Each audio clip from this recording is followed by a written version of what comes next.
Hey Gators, it's Miss McConnell. I'm here to read you a story. Today's book is Ada Lovelace, Poet of Science.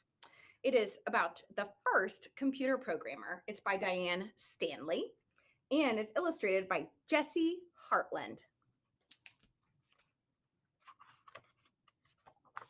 Ada Lovelace, Poet of Science.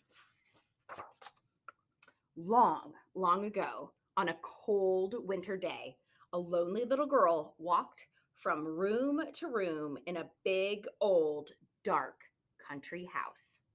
Her name was Ada Byron, and she was looking for something to do. Ada was good at imagining things. She imagined it would be fun to fly. Then she went about it in a scientific way. First, she studied the flight and the anatomy of birds. She decided her wings would be like theirs, only larger, in proportion to her size. She would build the frames out of sturdy wire so her wings would be strong.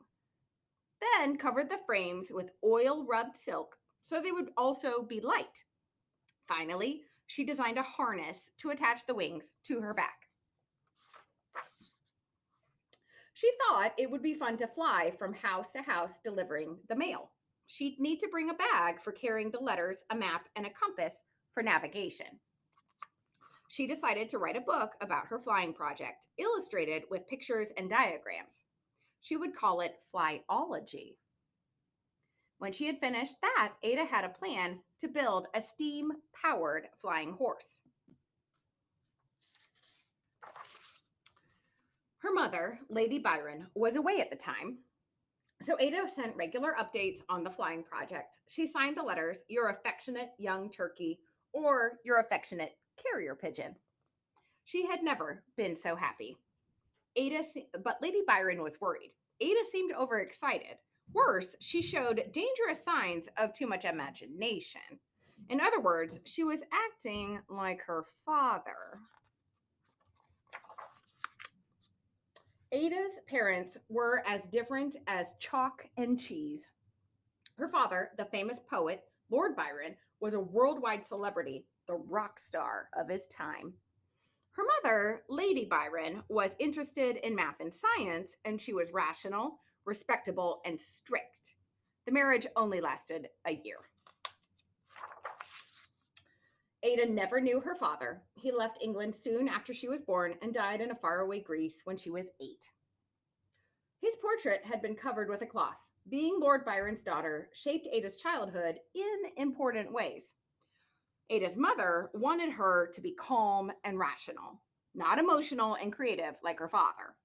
She hoped the study of math and science would suppress her daughter's imagination, so Ada was given a world-class scientific education. Her imagination was not harmed in the least. Ada loved machines. She lived during the Industrial Revolution when things were once made by hand, from ribbons and spoons to paper and glass, and they were being mass produced now in factories. When Lady Byron suggested a trip to see the new factories, Ada was thrilled to go. Everything they saw was interesting. But by far the best was the mechanical loom designed by a Frenchman.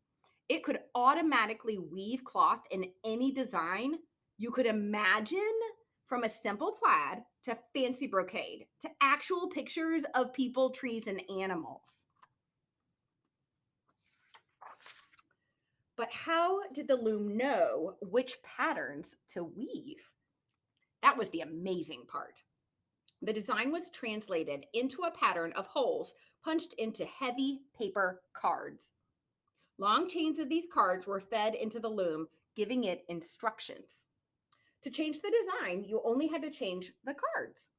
Ada was amazed. It was a brilliant idea, and not just for weaving cloth.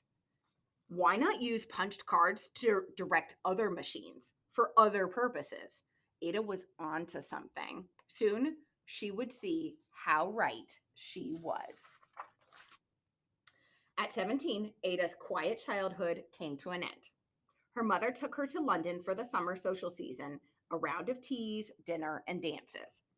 Ada was dazzled by the gilded ballrooms and the beautiful ladies in their gleaming satin gowns.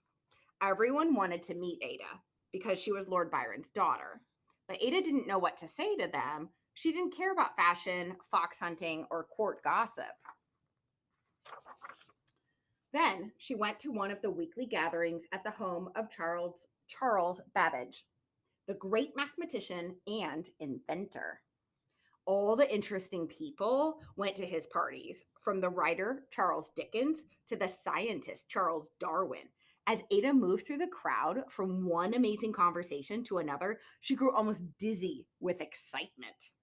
They talked about important things, astronomy and politics, literature, art, and the latest engineering marvels. These were her kind of people. A few days later, Ada went to see a working portion of Babbage's new invention, a calculating machine called the difference engine. It could solve arithmetic problems at the turn of a crank. People called it a thinking machine, but Ada knew better.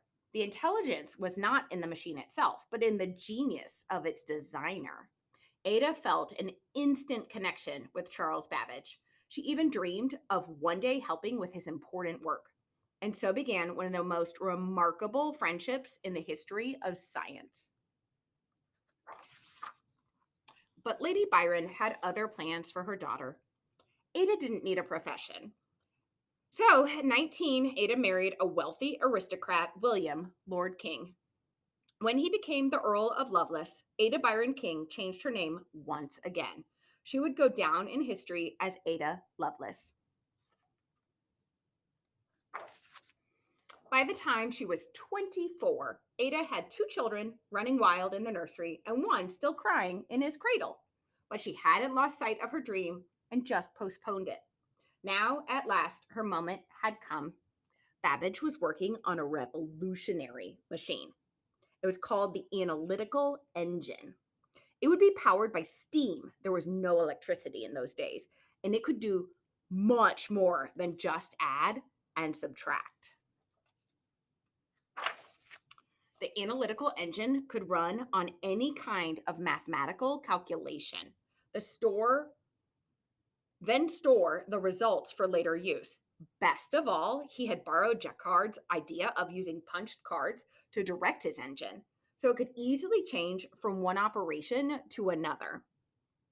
In short, Charles Babbage had invented the first fully programmable, all-purpose digital computer. But there was a problem. So far, his engine was just a plan on paper. To raise that kind of money, Babbage needed publicity. This was Ada's chance to help. An article had been written about the Analytical Engine, but it was in French. Ada translated it into English so it could be published in Britain. Then Babbage asked her to add some footnotes at the end, explaining what an all-purpose computing machine could do. She was perfect for the job. She understood how the engine worked, she was a good writer, and she had the vision to see, better than even Babbage himself, how much more a computer could do besides just processing numbers. It could work with any kind of symbol, from words to musical notes. Ada imagined the analytical engine writing text, composing music, reproducing images, even playing games like checkers or chess. But before the machine could do any of those things, the symbols and rules of operation had to be changed into digital form.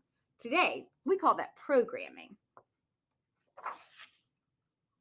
Ada needed to explain to her readers exactly how that could be done.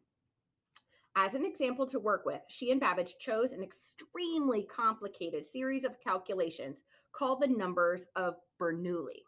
And then Ada showed step by tiny step how they could be coded for the machine. Finally, after 9 months of meticulous work, the sketch of the Analytical Engine invented by Charles Babbage was published. Ada's notes by the translator were almost 3 times as long as the original article and far more important. Yet she wasn't credited by name, only the initials ALL. She was afraid her work wouldn't be taken seriously if people knew it was written by a woman. Ada didn't care. The girl who had once dreamed of flying, who longed to do something important with her mind, had soared at last. She had looked into the future and imagined a computer age that wouldn't arrive for another 100 years. And in demonstrating how to code the numbers of Bernoulli, Ada Lovelace had written the first computer program ever published. There's an author's note at the back. There's the controversy that surrounded her. There's important dates and more of a glossary. So much information about Ada Lovelace, poet of science.